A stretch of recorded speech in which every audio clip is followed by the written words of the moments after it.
Hey guys, thank you for joining Soulfully Rich. So excited to launch episode number 1. And what is Soulfully Rich, right? So on this channel, we're going to be talking about ways that you can be resourceful that will not only save you some money, right? Like, because who doesn't want to save money? But in the midst of you saving money and becoming resourceful and learning new tools and tricks yourself, you learn the true meaning of life, and your spirit is actually richer than your pockets, right? So we're going to hope that you save some money, earn some money, but then most importantly, you're going to be building up treasures that you will not even see in this earth here in the world. And you are going to feel rich in your spirit. And that's what I'm hoping for you today, my friend. So let's get started. The first topic that we're going to talk about on this channel is building a budget, right? Because in the midst of you saving money, earning money, if you can't keep a budget, it's all for nothing, right? So I'm going to share some things that have been helpful for me and my family. My husband and I started before we got married on figuring out how are we going to house our finances. So I'm going to give you guys some quick tips and hopefully they work out for you. So one, what we do is we have an envelope system. And so we don't actually use the physical envelopes, but we use them digitally with our bank. And so what that means is that our bank offers, and many banks do offer this, is as many checking accounts as you want. So we have a checking account for almost every bill that we have, every account that we need to pay, need to fund or funnel out money. And so these could be your utility accounts, your mortgage, rent, cell phone, internet, and then also your other items like your gas that you use in your vehicle, savings, of course, which we're going to talk more about, shopping, clothes, groceries, all those things, having a line item for each one. And so when you get paid, you go ahead and you put that portion that you're going to set aside for that bill in that account. And so that way you know exactly what you're spending and you will have that money dedicated for that bill. Okay, so I know a lot of people, and I'm not throwing no shade, because however people work, they work, but I would find it extremely difficult if I just had one account and we just paid our bills out of that account, we spent money out of that one account, and we just wait to see what happened until next payday. Like, that is extremely scary to me. But if it works for you, great. But these are some things that have helped us to see what do we have left over after all of our bills are taken care of. We split the bills in half. So for the first paycheck, put aside half, and then for the second one, put aside the other half. And so that helps to make sure that those bills get paid on time, and so that we can create an accurate budget. And when you can have and identify those bills, then you can start having that flexibility with your extra money that you have left over. So you can put some aside for the things that aren't required, such as shopping, or that you only want to put X amount of dollars towards groceries. Or if you're challenging yourself not to spend as much, you put a set budget on that item that is more flexible. And then for the big one is your savings. So you always want to put money towards your savings after you've taken care of the necessity things. And so one of my goals has been to at least save $43, y'all. $43 a paycheck. So a paycheck meaning if you get paid biweekly or semi-monthly, so that's twice a month. So $43 semi-monthly, okay? And I know that doesn't sound like huge, but for some people it is. And $43 is $86 a month. So if you get paid monthly, that's $86 a month. Okay, put that in your mind. And so if you save up $43, y'all, every 2 weeks, by the end of the year, you have saved $1,043. I think that's right. Y'all can math check me, but I know it's a little over $1,000. And so that's $1,000 right there. And one of the biggest things I want to encourage you all is do not despise small beginnings. There are some people that are wired like me, and it's like, okay, if I put a little bit aside, $5, $10 is gonna grow, right? Which is true. But some people get really discouraged, and they're like, $43, how, like, that's so far away from 1,000. I might as well just not even try. But let me encourage you, friends, try, because you're gonna get so encouraged when you see that bank account growing. It's gonna just blow your mind. You're like, wow, I remember when I just put aside that $43. And so I want to also encourage you, if your budget is really tight and you're like, that sounds great, Maya, but $43 is a stretch for me. And I want to encourage you too, if you're in that season in life, because I'm going to be releasing some videos coming up that's going to show you how you can save money, like groceries, save money, like extra $100 in your pocket a month, save money, so that you can put that money towards your savings. Now, I want to encourage those who are in a season where $43 seems easy. Well, that's cool. So I want to challenge you to save more than $43 a paycheck, right? So for whatever that looks like for you, but stick to it and don't touch that money. Don't touch that. That's your savings. So that's one tidbit. $43 every 2 weeks, or what did I say? $86, sorry y'all, a month. That's just for your savings. That's for you to have to save. Now I want to talk about one quick too, which is an important budget item, is your emergency account. So the Dave Ramsey plan says that you should at least have $1,000 saved up for emergencies. So you want to have that saved up. You want to save up that nest egg. And so maybe your savings, your $43 a month, is not for a trip right now, or for, for your investment for the future. It may be just to save up for that emergency account if you're not there yet. And if that takes priority, if you can only scrape up $43, let that be for your emergency. Build that emergency fund up. And if an emergency happens, you have that money. You don't have to take away from your bill account. You have that emergency money. That is what that is there for.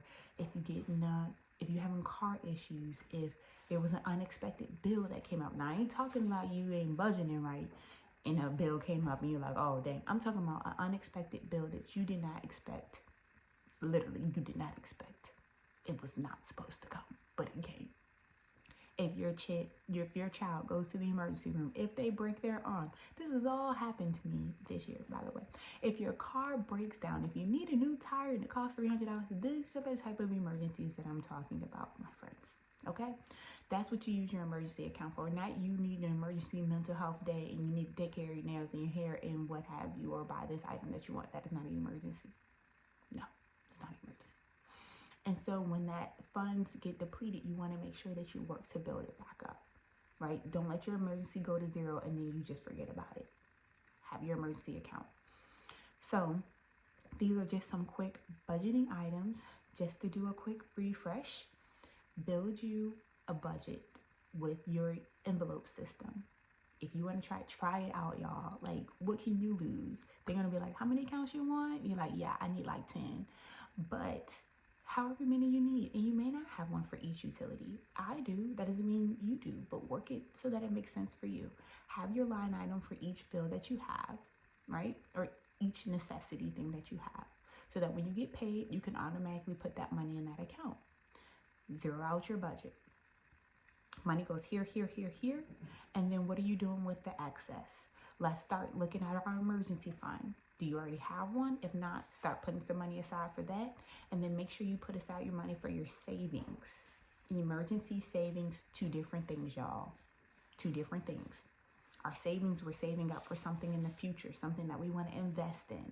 We're going to talk about that a little bit more. And then you have your emergency. So these are our big things that we just hit on real quick, snapshot,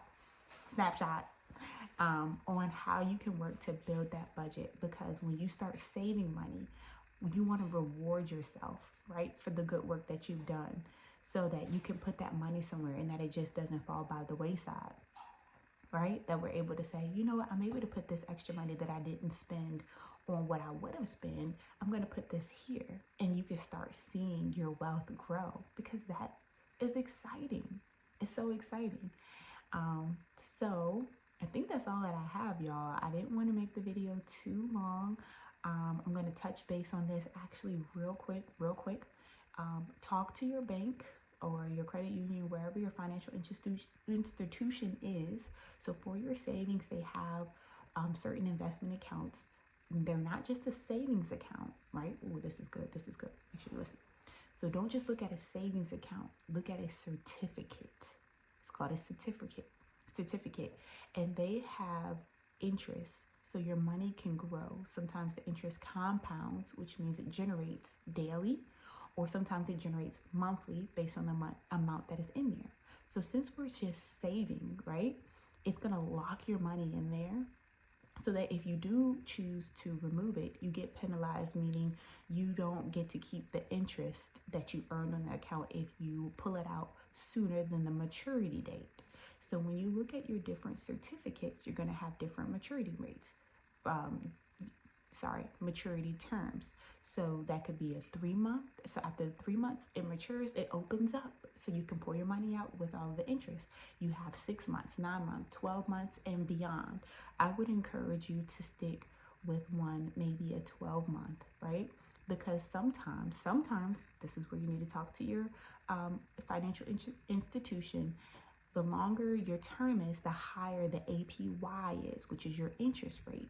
So you could put $100 in there, and just by the end of the month, you may have earned $5 or $10 just from your money sitting there. You didn't do anything with it. And then as you get your $43 or more, you're adding money. You can deposit it into this certificate. And instead of the regular savings account where you typically can pull at your leisure, but we're not doing that, right? Because we don't need to do that, because we're saving money, right? We don't need to pull from our savings account because, one, we're budgeting our money in our envelope accounts. 2, we have our emergency account, because we don't need to pull from our savings account because we have our emergency account. So we can let our money sit and be locked away for a little bit, because that's what this is all about, building discipline, right? So we can build wealth. So you have your money there. It could be locked away for 3 months to 12 months, because it's okay. We're going to survive, and we're not going to pull it out, because this is why we want to put it in a certificate as opposed to a savings account. That's not going to earn us any money, right? Maybe a penny in a year. And who wants to do that? Put it in a certificate so you can actually earn real dollars on your money. Okay? Like, just for my children's account, I have a few $1,000s in there, not a whole bunch, but just by having their money locked away in a 12-month certificate, they've earned about $400 just from it sitting there for 12 months. So when I say put it in a certificate, when you're starting your savings account, which are $43, our minimum of $43, remember, every 2 weeks, or $86 a month, let's put it in a certificate. Talk to your lender about the most high yielding certificate that they have that you can make deposits in. Okay, so we're going to be looking at that 3% range, 4%, 5% if we can get it.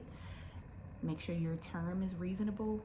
Again, let's shoot for 12 months if we're just starting out, and put your money in that certificate. Make sure you can make deposits, because some of them you cannot. And so we want to make sure that we can grow this thing over the course of the few months we're going to have it. All right, recap again. Envelope system, let's build a budget. When you get paid, let's put that money where it belongs. Put your little flexible spending account. Let's do our emergency account. Let's do our savings account. And we're going to start building from there. Stay tuned, y'all. I'm going to drop some real gems. Like, I'm talking stuff people ain't even heard of. Like, it's crazy. And these next episodes that y'all going to say, I didn't even think about that. I did not even think about it. And I don't even know how I got these ideas. It had to be nobody but God. But what really encouraged me to start this channel is someone said, Maya, have you made a video on this stuff? Because people don't think about doing these things. So this was just the basics. So if this hit home for you, stay tuned, subscribe, because I am going to be dropping some videos soon on some practical tips on how you can be resourceful, my friend. And let's build wealth together smartly, but most importantly, let's have our soul be enriched, right? Because it's not all about that dollar. It's about our joy being complete. And one thing that I've learned through the seasons of valley and mountaintops, because there have been some valleys and there have been some mountaintop seasons, let me tell you, where it's just overflow, and there has been seasons where it's like dripping, there's like nothing there. But I've learned that in all things being content, not only in what I have but in the Lord, I have felt so much peace, and I feel so rich in my soul and in my spirit that no matter what's in the bank account, I have joy, I have peace. And I want to share that with you. For all who have ears to hear, may they hear. If you're interested, I would love to share. And I will see you guys next time. Take care. Peace.